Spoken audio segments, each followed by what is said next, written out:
Hello everyone, welcome to my channel. In this video, I'll be looking at question 2 of challenging questions on vertical projectile motion. I have looked at question 1 in a previous video. In this one, I'm looking at question 2. So vertical projectile motion, VPM, and I'm focusing only on challenging questions. I cover one question per video. In this video, I'm looking at question 2, and it will take us just about 15 or so minutes. Right, it says here a stone is dropped from the top of a building, and 1 second later, a second stone is projected vertically downwards from the top of the same building with a velocity of 12 meters per second. The two stones hit the ground, which is the foot of the building, at the same time. We're required to determine height of the building just from this information.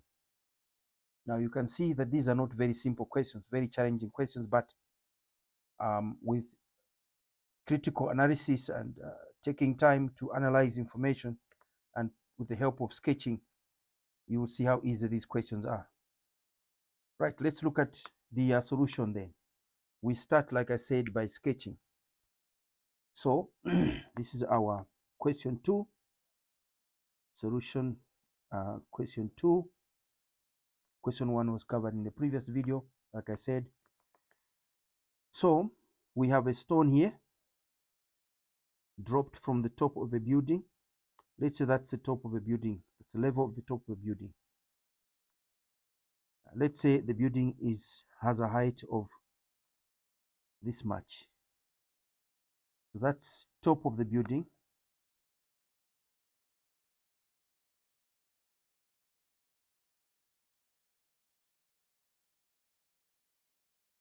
This is ground.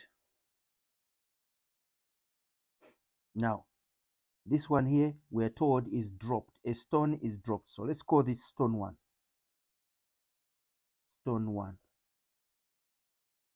Let's call that stone 1. And we're told it is actually dropped. Let me clean this up a little bit. So stone 1 is dropped. What it means by that word dropped is that the initial velocity is 0. We know that for stone 1. Nothing is said about height of the building from the outset, but we're required to determine it. So let's call it h. 1 second later,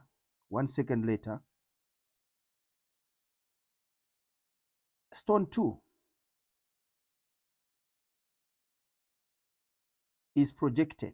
That means it has an initial velocity here. Now we're told that it's projected downwards, vertically downwards, to the velocity of 12 meters per second. The two stones hit the ground at the same time. They hit the ground at the same time.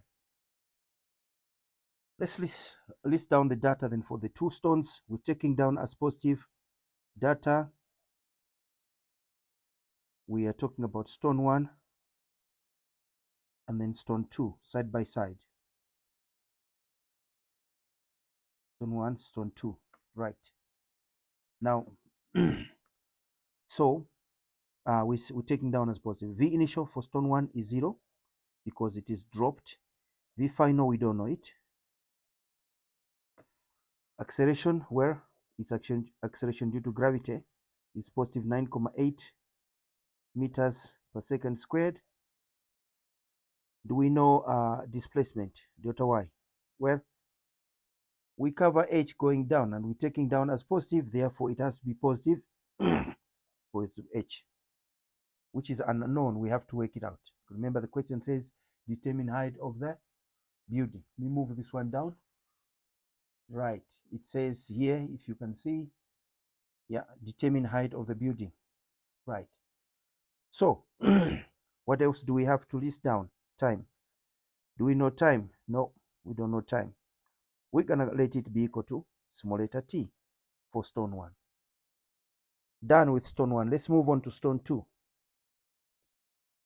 You say, how do you know that we're done for stone 1? Well, on vertical projectile motion, you should remember now that we list down 5 items: 1, 2, 3, 4, 5. It's the initial velocity, final velocity, acceleration, displacement, and time. Those are the things that constitute data as far as projectile motion is concerned, vertical projectile motion in particular. Let's look at initial velocity for stone 2. Do we know it? Yes. Remember, the 12 has to carry a plus sign because it's going down and we're taking down as positive. Do we know final velocity? No, we don't know final velocity. Do we know acceleration? Yes. It's also positive 9.8 meters per second squared.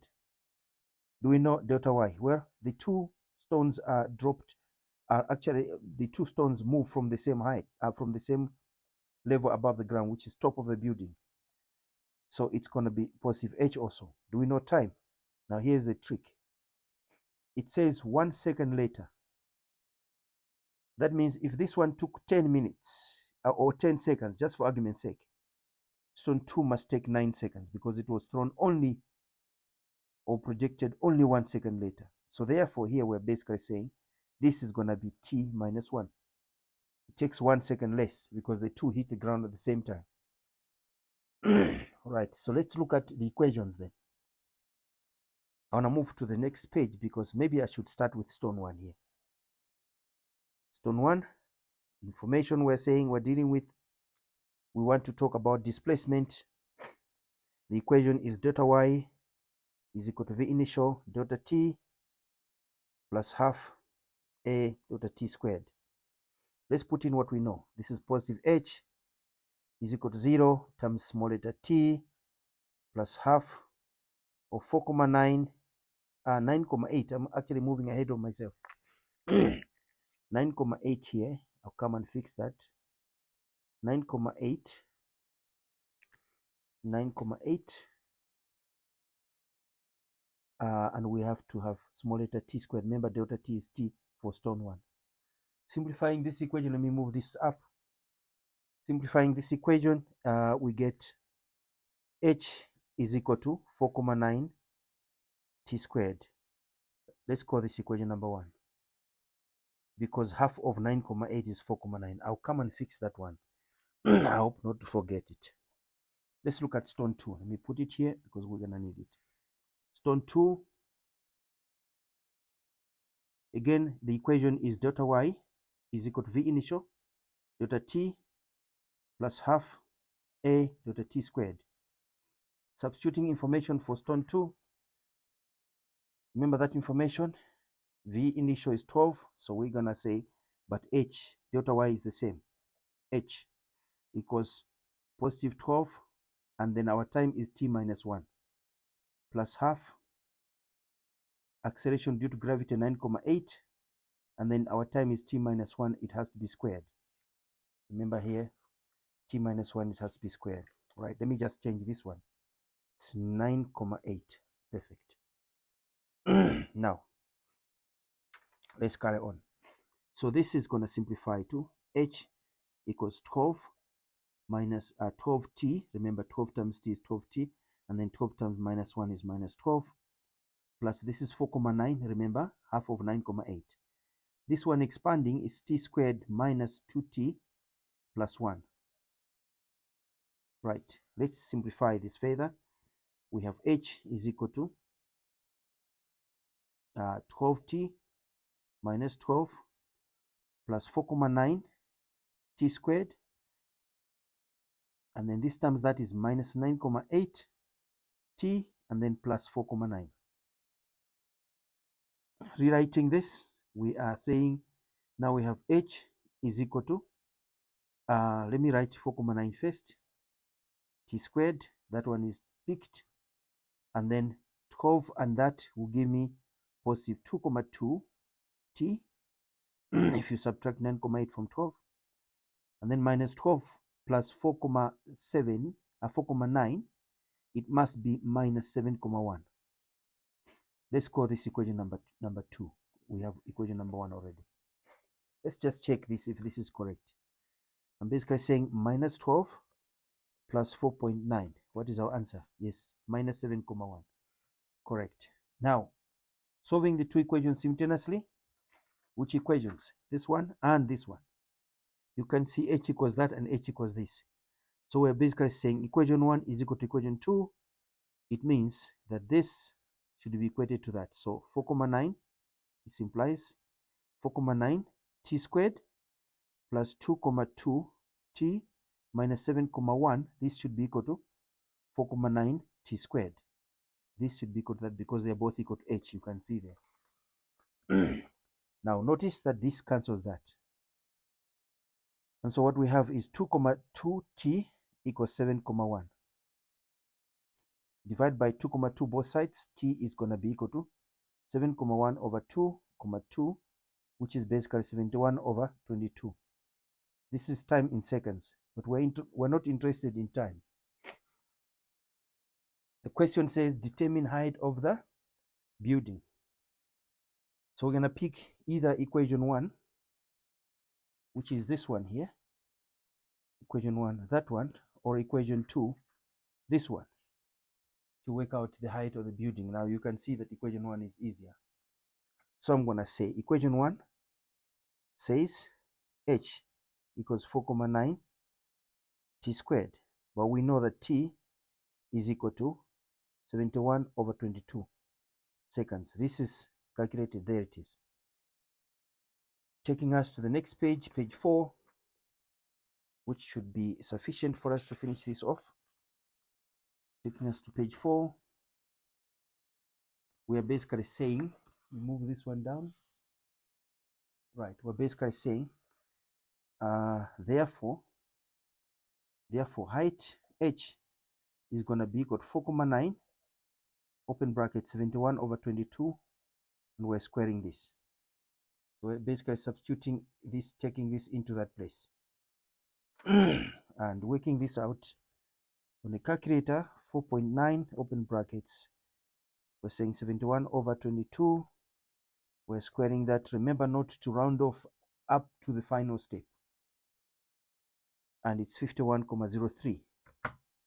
So this is, sorry about that, it's 51,03. That would be the height, right? So this is equal to 51,03 meters. H equals that. What is our conclusion? Conclusion is therefore the height of the building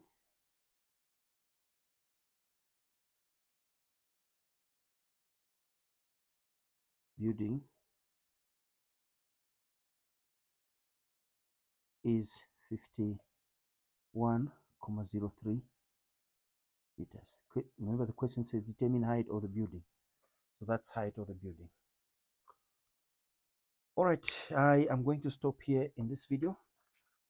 Like I said at the beginning, your feedback is greatly valued, and please support us by subscribing if you haven't done so already. Comments are needed. Your feedback helps us to know how to present this information, because you are consumers of this information, and therefore our target, our aim is to make sure that we produce the best quality work that we possibly can. All right, I will see you in the next one.